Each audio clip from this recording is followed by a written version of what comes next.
Hi students, this is Dr. Carla Piper, and I want to walk you through the new screens on LiveText, and I'm going to focus on the EDUU 551 technology portfolio.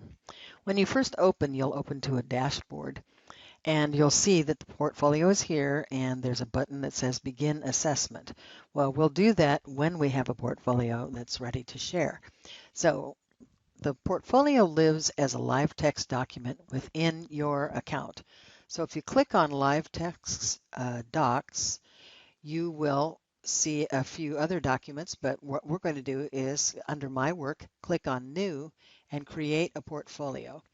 We're going to choose Portfolio Templates from Brandman University. And you'll see there are many, many, many choices. In this case, I'm just demoing the 551. So I'm looking for the technology portfolio template. So I find it, I click on it. It appears on the right of the screen and I say, yes, that's the one I want. I create the document. I'll put my name on it as well since I want to differentiate between other portfolios. I'll say OK. And at this point, this document will live in my LiveText document account, my list. So here it opens up, and you'll notice that the menu is already on the left. And if you do click on the little pluses, you'll see that there are sections in each part of the uh, portfolio. So let's start with the personal. You can go over here to this edit button and you will see an editor that's very much like a word processor. You have all the control over fonts, alignment, colors, etc. You can also insert an image from your file manager or from your own computer. You can insert a link that's hot. You can also insert a YouTube video if you have one of your teaching. You can also actually insert a link to another LiveText document. So in the case of this technology portfolio, you may want to link this to your exit portfolio when you finish that as you work on the credential. You'll get rid of all this extra instruction and you'll type your own personal introduction. You will also may want to insert a picture. And so you can put your cursor where you want it and locate the image. And it either could be in your own file. I happen to have one in the file manager, or I can go and browse to upload a new file over to the right and choose my file from my computer. So I can go to my pictures and see if I have another picture that I can put in. And yes, I do. So I'll just load one of these and I'll go ahead and put this in as my image. And that way I have a photograph of myself. You usually are better off to have used a photo editor so you can make it nice and small, maybe like a thumbnail. In this case, that's fine. I can move it around, change it to the top, etc. I also can use the insert image option.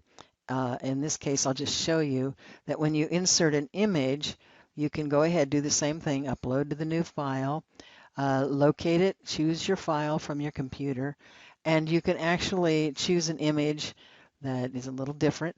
And when you do this option on adding an image, it allows you to actually change the size right in within the program, within LiveText, or change the alignment. So you have some options. You can give it a caption. You can change the alignment or the sizing, small, large, etc. You can place it in different places. So I can do it above the text, below the text, etc. So I'm just showing you two different ways that you can go ahead and insert an image. The other thing that you're going to want to do is you're going to want to add documents, add your work, add PowerPoints, add other kinds of things that will show your competence in different areas. In this case, we'll do the philosophy a little later in class, but I'll go to the resume and I'll just go to edit and I'm going to look for a resume, or I could actually copy paste a resume in here. It wouldn't look as good, but if I'm going to attach a document, I'll roll on down here to insert files, file attachments. I'll go to edit and I'm going to go over to the right and upload a file, and this time I'm going to go ahead and find a resume. by browsing, choosing the file, and this time I think I'll go to the 551 class because I think I have a mock-up resume inside there. And I'll scroll over and see if I have a resume that I can load. I believe I put an example here. I'm not finding it, but I'll just go ahead and load up anything at this point. So if I wanted to load up a planning form instead of a resume, I'll go ahead and open that, and it'll load up, and it will appear then at the bottom. You'll see the size has to be limited to under 1 gigabyte. So if you have to compress it, go to Handbrake or do something to make sure it stays under 1 gig. Once it appears, it's there, and I'll go ahead and save and finish. And then, pretending that was my resume, you'll see that my resume is appearing under my text box. And I do like to type something in my text box explaining what I've included. Then the last thing you're going to do the first time around is go to your resources. You're going to add resource links. So you go to Edit, and in this case, you're going to go to Add Personal Resource, and you're going to give it a name. And let's say I want it to be the California Department of Education Standards and Frameworks. And I can get the URL. In this case, I go here a lot, so I know what it is. And I can explain this is the site with all standards for California. And I can go ahead and make a description, a short description of it, so I remember why I included it. And if it actually is something that will help you in an assessment or meeting a standard, you'll do that. You don't need to do any of the rest. You can if you want. Then you save it. And now I would have added my resource, save and finish, and there it is, California Department of Education. So this is how you get started. When you get to the standards, of course, you're going to want to go to artifacts, and if you go to the first one, you're going to think of 2 different artifacts. You're going to give us a description of what they are. You're going to edit. You're going to go attach by coming on down to edit to attachments. You're going to upload your file. You're going to choose it from your computer, or if you choose to save it on your file manager, that's great.